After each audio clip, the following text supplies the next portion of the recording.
Hello, good day mga kadiskarte. Welcome to Noah's Farming and Technique.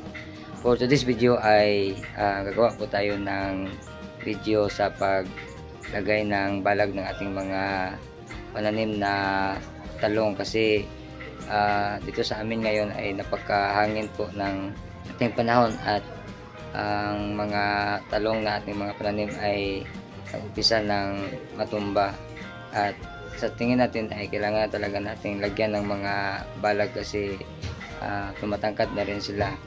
Kaya ipapakita po natin ang paraan ng paglagay natin. So samahan nyo ako.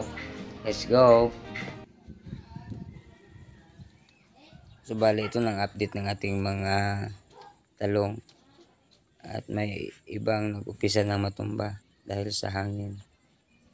At dito naman yung iba ay nakasandal sa mga fence natin. So sa tingin ko kailangan na talaga nating lagyan sila ng mga tali para maging support sa kanila. So samahan nyo ako. Let's go.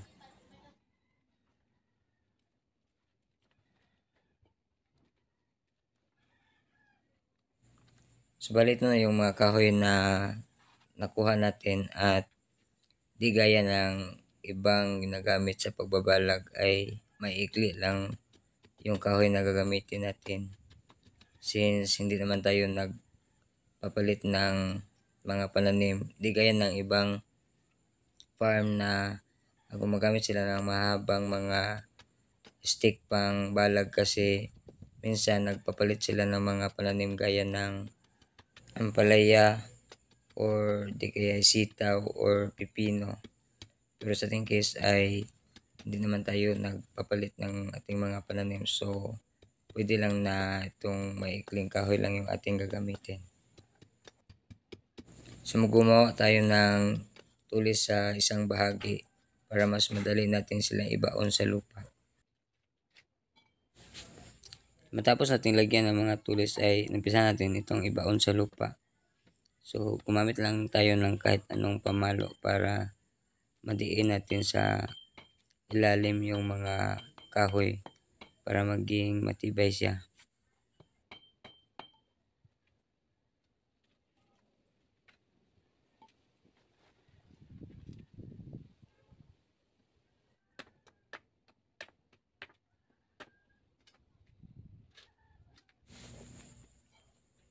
So, bali tatlong stick lang yung gagamitin natin since hindi naman gaano kalayo yung pagkakabitan natin ng nylon. So, maglalagay lang tayo sa bandang gitna ng isang.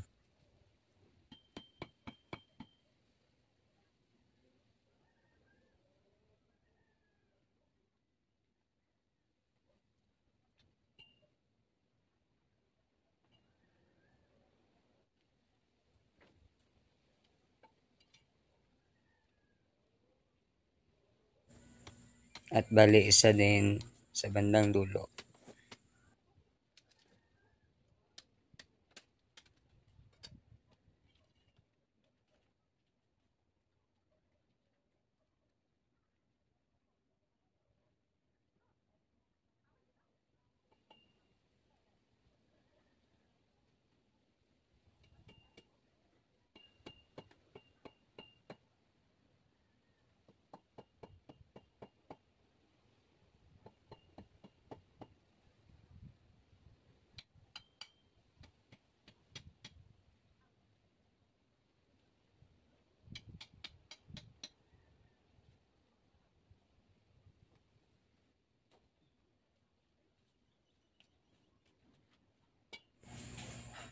Bali ito yung nylon na gagamitin natin pang tali.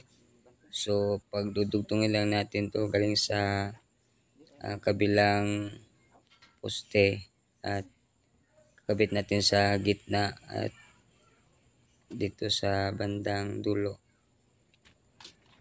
para bali ito yung magiging support ng mga talong natin.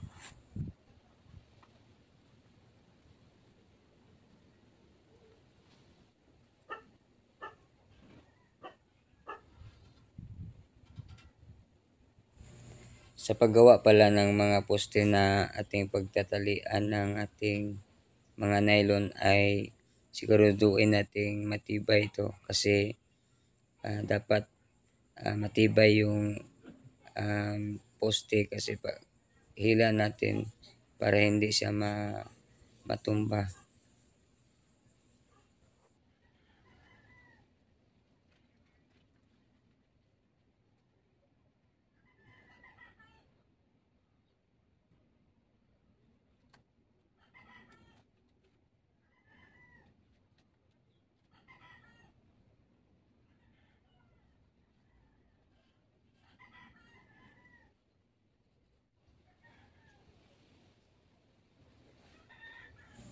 Kung maaari ay hilain ng mahigpit, depende sa yung magkakaya.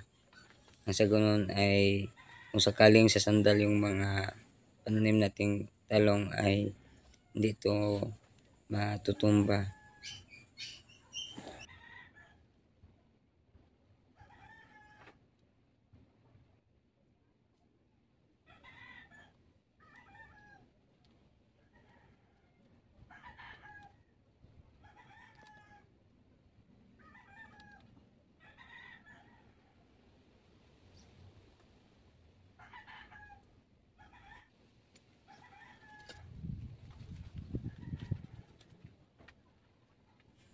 Matapos natin matali ang ating mga nylon sa magkabilang dulo, ay maglalagay tayo ng mga cable tie sa bawat puno. So, kailangan nating itali yung mga puno nila sa nylon para maging support niya ito.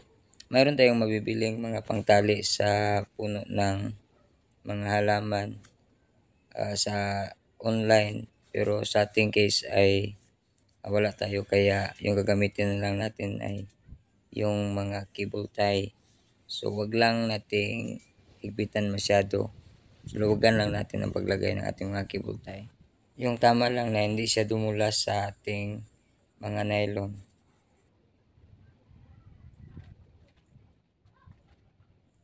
So ang purpose pala ng paglalagay ng balag ay para din ito makatulong na mag-support sa ating mga puno kung sakaling bubunga ito ng marami.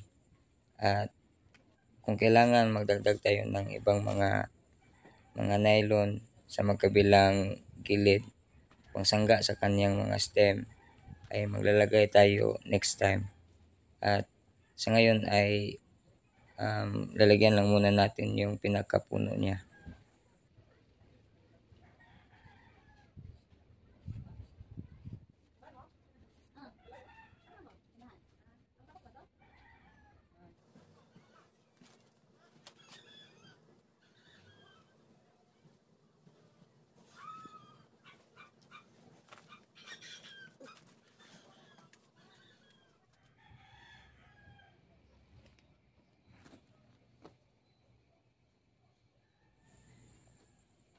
So ganito na sila matapos nating may isa-isang malagyan ng mga tali yung mga puno ng talong natin.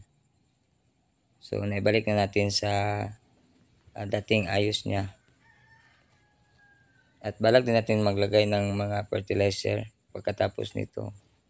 At subukan nating maibalik yung sigla ng ating mga talong.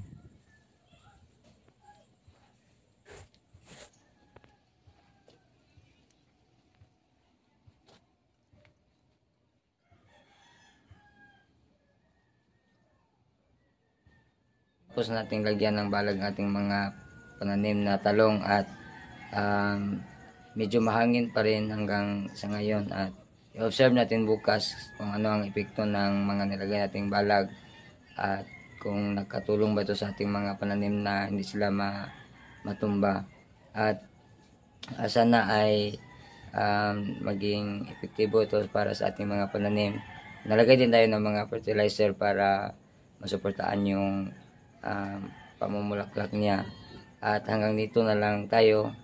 At kung bago lang kayo sa ating channel at nagustuhan nyo ang ganitong mga usapin, ay huwag kalimutang mag-subscribe and click na rin ang notification bell. para updated kayo sa upcoming new videos. So thank you for watching. God bless and goodbye.